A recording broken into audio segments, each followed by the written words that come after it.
Ano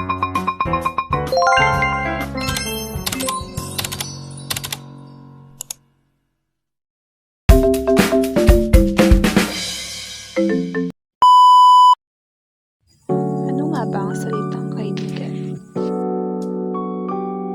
Kung ang pamilya ay pinagbuklod ng kanilang dugo, mayroong isang uri naman ng samahan na binuo ng isang magandang samahan, ang pagkakaibigan.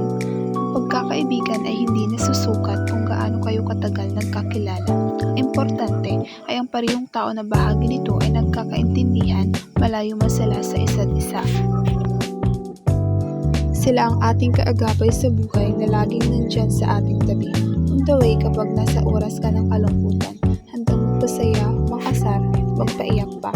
Sila yung katulong mo sa lahat ng bagay, karamay sa problema, kakampi sa kalukuhan at marami pang iba. Tunay na kaibigan. Ang tunay na kaibigan ay isang taong mamahalin ka nang walang pag-aalinlangan. Anumang distansya sa pagitan ninyo, alam mong lagi siyang handang umalalay. Tunay ding kaibigan ay di kinukonsinti ang kopyahan sapagkat alam niyang di kanya natutulungan, bagkus siya ay inspirasyon mo sa paggawa ng tama. Ang tunay na kaibigan ang mga taong masasandalan mo, mga taong masasabihan mo ng problema kapag may problema ka.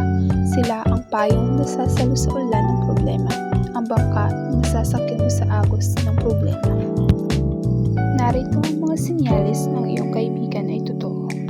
Una, kapag naiintindihan ka nila sa lahat ng bagay. Pangalawa, kapag kaya ka niyang i-real talk. Kapag may ginawa kang hindi niya bet, parang napansin niya na hindi tama, kaya niyang sabihin sa iyo ng straightforward.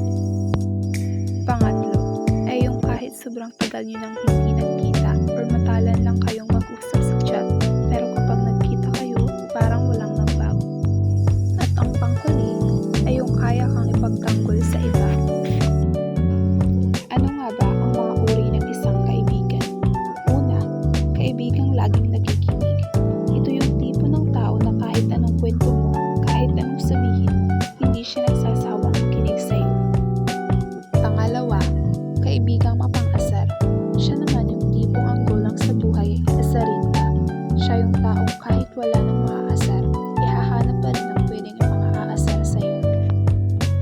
At panghuli, kaibigang chikadora, pero at the same time, advisor. Siya yung tipo ng kaibigan na mahilig magbigay ng encouraging words kapag down na down ka.